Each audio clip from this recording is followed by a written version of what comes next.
Hello and welcome to the chemistry class once again. आइए आज हम जानते हैं हेट्रोसाइक्लिक कंपाउंड्स के बारे में कुछ बातें। हेट्रोसाइक्लिक कंपाउंड्स को पढ़ें ही क्यों, पहले ये जान लें। देखिए, हीमोग्लोबिन से लेकर डीएनए तक और कई मेडिसिन्स में और क्लोरोफिल में, इस तरह से नेचर में और मेडिसिन्स में या और बहुत तरह के कंपाउंड्स में जो हम डेली यूज़ लेते हैं उसमें हेट्रोसाइक्लिक कंपाउंड्स प्रेजेंट होते हैं। इसीलिए यदि हम अपने लाइफ को बेहतर बनाना चाहते हैं और कंपाउंड्स को बेहतर रूप से यूज़ करना चाहते हैं अपनी इच्छा के मुताबिक, तो उस विभिन्न यौगिकों के बारे में जानने के साथ साथ हेट्रोसाइक्लिक यौगिक भी एक ऐसे कंपाउंड्स हैं, इस प्रकार के कंपाउंड्स हैं जिनके बारे में हमें जानकारी होनी चाहिए, so that we can make our lives better. तो आज पढ़ते हैं हेट्रोसाइक्लिक कंपाउंड के बारे में। उससे पहले देख लीजिए साइक्लिक कंपाउंड्स क्या होते हैं। जो रिंग्ड कंपाउंड्स होते हैं, क्लोज रिंग कंपाउंड जो होते हैं, उन्हें साइक्लिक्स कहा जाता है। साइक्लिक्स दो तरह के होते हैं, होमोसाइक्लिक और हेट्रोसाइक्लिक।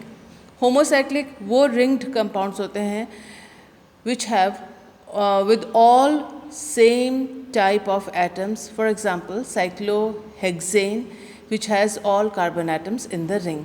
तो ऐसे होमोसाइक्लिक उन्हें कहते हैं जो वलय में सिर्फ एक ही प्रकार के एटम्स वलय में हों, तो उन्हें कहते हैं हम होमोसाइक्लिक, जैसे कि साइक्लोहेक्सेन।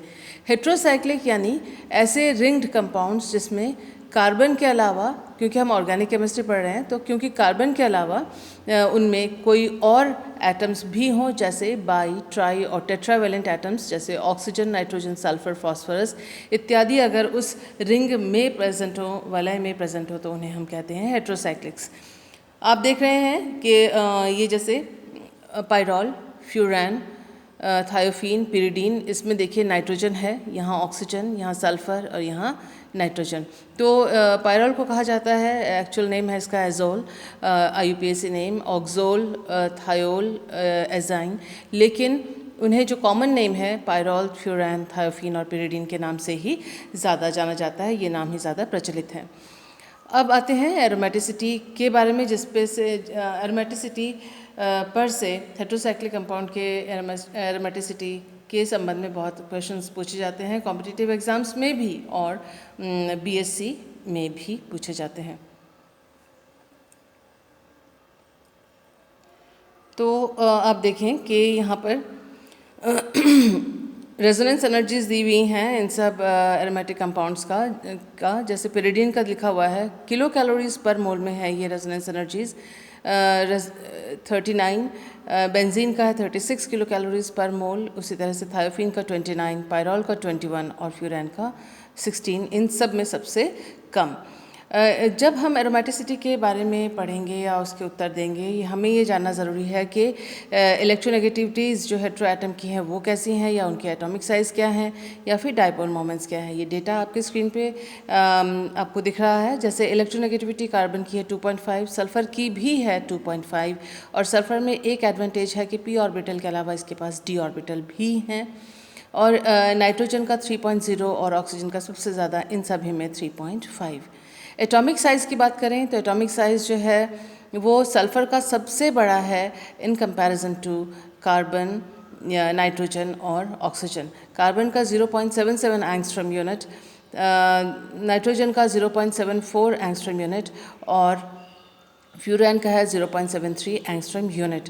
इसमें जो थायोफीन है उसका सबसे ज़्यादा साइज़ है, atomic size 1.04 angstrom unit. Size की बात इसलिए कर रहे हैं क्योंकि जब एरोमेटिसिटी है, एरोमेटिसिटी यानी इलेक्ट्रॉन्स, पाई इलेक्ट्रॉन्स का डीलोकलाइजेशन या विस्थापन अनुनाद के द्वारा या रेजोनेंस के द्वारा। सो डीलोकलाइजेशन जितना ज़्यादा होगा, जितना ज़्यादा एरिया में होगा, उतना जितना ज़्यादा बड़े स्ट्रक्चर में होगा या बड़े साइज़ के एटम में होगा, उतना ही वो स्टेबिलिटी ज़्यादा देगा। फिर देखिए डायपोल मोमेंट है। डायपोल मोमेंट जो बेंजीन का है दैट इज़ 0 डिबाई। तो बेंजीन में जो अनुनादी संरचनाएं बनती हैं, आपको मालूम है कि एक बार इस तरह से जो अरेंज्ड हैं डबल बॉन्ड्स, और उसके बाद ऑल्टरनेट, जैसे यहाँ पर होगा, यहाँ पर होगा और यहाँ पर होगा, double bond alternate, double bonds दूसरे अनुनादी संरचना में। इसके जस्ट जहाँ जहाँ सिंगल बॉन्ड है वहाँ वहाँ डबल बॉन्ड, और जहाँ डबल बॉन्ड है वहाँ सिंगल बॉन्ड हो जाता है। तो टोटल इसके बेंजीन के ऊपर कोई डाइपोल नहीं होता, इसलिए ज़ीरो डिबाई। लेकिन यहाँ देखिए थायोफीन में जो डाइपोल मोमेंट है plus towards the ring and negative towards hetero atom या सल्फर एटम, तो वो है 0.52 डिबाई।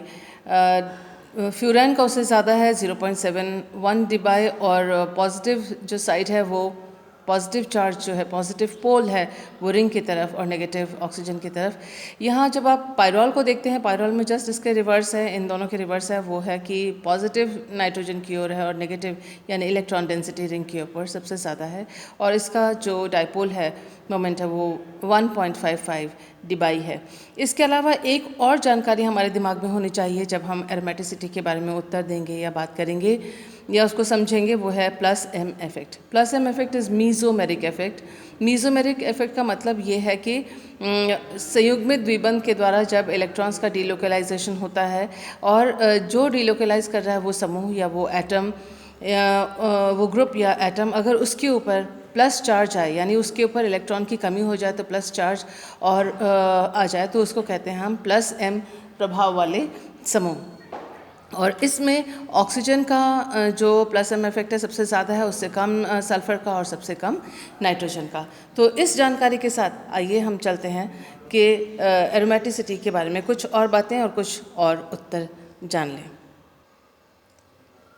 हेट्रोसाइक्लिक यौगिक जो है एरोमेटिक हैं, तो एरोमेटिक क्यों है ये भी पूछा जाता है।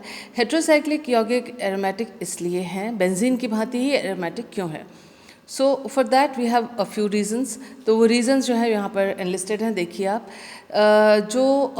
पहला रीज़न होना चाहिए वो ये कि दे show resonance and they have 4 pi electrons and 2 electrons of loan pair of hetero atom. तो सबसे पहले आप ये उल्लेख करें कि हेट्रोसाइक्लिक यौगिकों में 6 पाई इलेक्ट्रॉन्स उनके वलय में होता है, जैसे ये 1 2 3 4 और ये हेट्रो एटम के 2, तो ये कुल मिला के 6 पाई इलेक्ट्रॉन्स होते हैं। 6 पाई इलेक्ट्रॉन्स वैसे ही जैसे कि बेंजीन में हैं। तो देखिए कि जैसे बेंजीन में 6 पाई इलेक्ट्रॉन्स होते हैं, उसी तरह से हेट्रोसाइक्लिक कंपाउंड्स में भी 6 पाई इलेक्ट्रॉन्स होते हैं। उसी प्रकार से ये रेजोनेंस भी दिखाते हैं, जैसे कि यहाँ पर आप देख रहे हैं। रेजोनेंस के द्वारा ये जो loan pair of electrons hetero atom के ऊपर हैं वो पूरे रिंग में, हेट्रोसाइक्लिक रिंग में विस्थापित हैं, और उसी तरह से इलेक्ट्रॉन्स डीलोकलाइज्ड हैं, जैसे कि बेंजीन में पूरे वलय में इलेक्ट्रॉन्स डीलोकलाइज होते हैं। ये पहली बात। दूसरी बात यह है कि डिफ़िकल्ट एडिशन रिएक्शन जो है हेट्रोसाइक्लिक कंपाउंड्स एडिशन रिएक्शन यानी योगात्मक अभिक्रियाएं उतनी आसानी से नहीं प्रदर्शित करते, और बेंजीन भी आसानी से योगात्मक अभिक्रियाएं प्रदर्शित नहीं करता।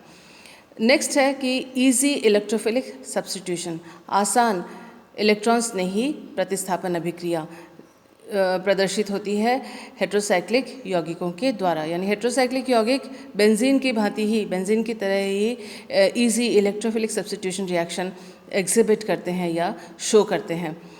और बेंजीन की भांति ही हेट्रोसाइक्लिक यौगिक जो है वो प्लानर स्ट्रक्चर होते हैं, समतलीय संरचना होती है बेंजीन की भांति हेट्रोसाइक्लिक कंपाउंड्स की। और जो आखिर आपके सिलेबस में है एनएमआर स्पेक्ट्रम, तो एनएमआर में बेंजीन के जो प्रोटॉन्स होते हैं वो डी शील्डेड होते हैं, और उसी प्रकार से हम ये पाते हैं कि जब हम एनएमआर स्पेक्ट्रम हेट्रोसाइक्लिक कंपाउंड्स का लेते हैं तो उनके प्रोटॉन्स भी डी शील्डेड प्रोटॉन्स होते हैं। एक और बात हमें इन बातों की वजह से जो हेट्रोसाइक्लिक कंपाउंड्स हैं उनको एरोमेटिक कहा जाता है। जो रेजोनेंस है, अधिक रेजोनेंस का अर्थ है मोर डीलोकलाइजेशन ऑफ इलेक्ट्रॉन्स, यानी अधिक इलेक्ट्रॉन्स का अधिक विस्थापन। अधिक रेजोनेंस यानी उसका तात्पर्य है इलेक्ट्रॉन्स का अधिक विस्थापन, और उसका तात्पर्य it implies that electronegativity of hetero atom should be less. जो हेट्रो एटम है जिसको हमने यहाँ Z के द्वारा प्रदर्शित किया है, Z का मतलब ऑक्सीजन, सल्फ़र या नाइट्रोजन, कोई भी हेट्रो एटम होगा उसकी जगह हमने उस एटम की जगह हमने यहाँ पर Z रखा है। तो इस हेट्रो एटम का इलेक्ट्रोनेगेटिविटी या विद्युत ऋणता कम होनी चाहिए।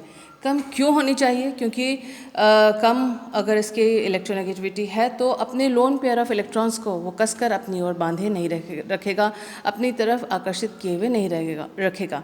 यानी if the electronegativity is less than the hetero atom will not hold the electron pair tightly and it will leave it for delocalization rather easily. तो easy delocalization of electron pair होगा और जिस वजह से जो heterocyclic ring है उसके 6 pi electrons जो है वो पूरे होंगे और ये एरोमेटिसिटी उसकी ज़्यादा होगी। अब क्वेश्चन आता है कि थायोफीन के बारे में कि why thiophene has more resonance energy than pyrrole और फ्यूरैन। तो थायोफीन की रेजोनेंस एनर्जी हमने पहले देखा था 29 किलो कैलोरीज पर मोल है और पायरॉल की रेजोनेंस एनर्जी 21 किलो कैलोरीज पर मोल है, फ्यूरैन की 16 है। तो 29, 21 एंड 16, तो थायोफीन की इन दोनों से इतनी ज़्यादा क्यों है, ये पूछा जाता है एग्जामिनेशन में। तो इसके रीजंस देख लेते हैं कि थायोफीन का रेजोनेंस एनर्जी थायोफीन की रेजोनेंस एनर्जी फ्यूरैन और पायरॉल से ज़्यादा क्यों है। पहला रीज़न ये है कि इलेक्ट्रोनेगेटिविटी ऑफ हेट्रो एटम की विद्युत ऋणता।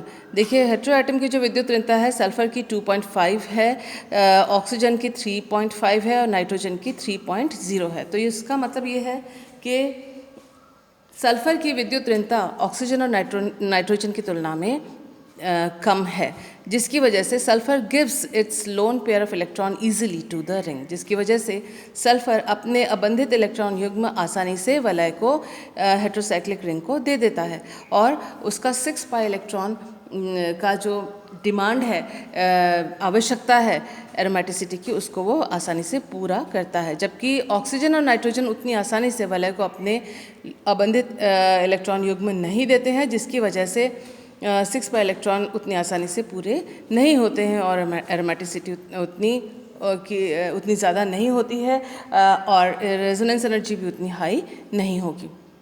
दूसरा रीज़न है कि सल्फ़र के पास p और d ऑर्बिटल्स होते हैं रेजोनेंस के लिए। सल्फ़र के पास वेकेंट d ऑर्बिटल्स हैं जो कि रेजोनेंस में पार्टिसिपेट कर सकते हैं। आपको मालूम है कि जितने ज़्यादा ऑर्बिटल्स अनुनाद में रेजोनेंस में पार्टिसिपेट करेंगे, भाग लेंगे, उतना ही रेजोनेंस उतना ही डिलोकलाइजेशन या रेजोनेंस उतना ही प्रभावशाली होगा। जबकि ऑक्सीजन और नाइट्रोजन के पास इस प्रकार से p ऑर्बिटल के अलावा कोई और दूसरे ऑर्बिटल नहीं है, तो डिलोकलाइजेशन ऑफ p इलेक्ट्रॉन्स या पाई इलेक्ट्रॉन्स जो थायोफीन में सल्फ़र की वजह से ज़्यादा प्रभावशाली है, इसलिए उसका जो रेजोनेंस एनर्जी भी अधिक है 29 किलो कैलोरीज पर मोल। इसके अलावा थर्ड रीज़न जो आप दे सकते हैं कि size of sulphur atom is more than the size of oxygen and nitrogen atoms. तो हेट्रोसाइक्लिक कंपाउंड थायोफीन में सल्फ़र एटम का साइज़ है 1.04 एंगस्ट्रॉम यूनिट, जो कि ऑक्सीजन और नाइट्रोजन के जो साइज़ ऑफ एटम से ज़्यादा है। ये देखिए 0.73 एंगस्ट्रॉम यूनिट है ऑक्सीजन के लिए और नाइट्रोजन के लिए 0.74। यानी जब रेजोनेंस होता है, आप देखिए अनुनादी संरचनाओं में जो रेजोनेटिंग स्ट्रक्चर्स हैं उसके ऊपर जो है वो देखिए प्लस चार्ज है। तो ये रेजोनेटिंग स्ट्रक्चर्स हैं, ये उसके ऊपर प्लस चार्ज है। तो प्लस चार्ज को यदि हेट्रो एटम आसानी से कैरी कर ले, होल्ड कर ले या आसानी से धारण कर ले तो अनुनाद ज़्यादा प्रभावशाली होगा। अब अगर ये जो हेट्रो एटम है, अगर हेट्रो एटम का साइज़ छोटा है तो इस प्लस चार्ज को आसानी से वो धारण नहीं कर पाएगा। या दूसरी तरह से आप इसको ऐसे समझ सकते हैं कि अगर कोई भी आवेश एक छोटी जगह पे केंद्रित हो तो वो उतना ही अस्थायी होता है, और वही आवेश अगर बड़ी जगह पर फैला हुआ हो तो संरचना उतनी ही अधिक स्थायी होगी। तो जो सल्फ़र है, सल्फ़र का एटॉमिक साइज़ है 1.04 एंगस्ट्रॉम यूनिट, तो इसका साइज़ बड़ा है। बड़ी जगह पे प्लस चार्ज और एक छोटी जगह पे प्लस चार्ज, छोटे एटम पर प्लस चार्ज में स्थायित्व में अंतर आ जाता है। तो सल्फ़र पर प्लस चार्ज ज़्यादा स्थायी होगा, न कि ऑक्सीजन और नाइट्रोजन पर। इस वजह से जो अनुनाद है वो थायोफीन में ज़्यादा प्रभावशाली होगा और इसी वजह से जो रेजोनेंस एनर्जी है वो थायोफीन की 29 किलो कैलोरीज पर मोल है, वेराज पायरोल और फ्यूरैन की उससे काफ़ी कम है। यदि आपसे एग्जामिनेशन में ये पूछा जाए कि थायोफीन और पायरोल में ऊर्जा अनुनादी ऊर्जा का अंतर है और पायरोल की अनुनादी ऊर्जा कम क्यों है, तो उसमें इन 3 पॉइंट्स के अलावा एक और पॉइंट आप जोड़ सकते हैं। जब आप थायोफीन और पायरोल का कंपैरिजन देंगे, उसका उत्तर देंगे, वो ये कि +m प्रभाव सल्फ़र का ज़्यादा है और नाइट्रोजन का कम है। नाइट्रोजन पायरोल में आता है तो नाइट्रोजन का कम है। +m प्रभाव का डिस्कस मैंने जस्ट आप वीडियो के स्टार्टिंग में किया था। तो अधिक +m प्रभाव सल्फ़र का ज़्यादा होने के कारण भी रेजोनेंस जो है वो थायोफीन में ज़्यादा इफ़ेक्टिव या प्रभावशाली है और इसी वजह से रेजोनेंस एनर्जी थायोफीन की ज़्यादा है और पायरोल की कम है।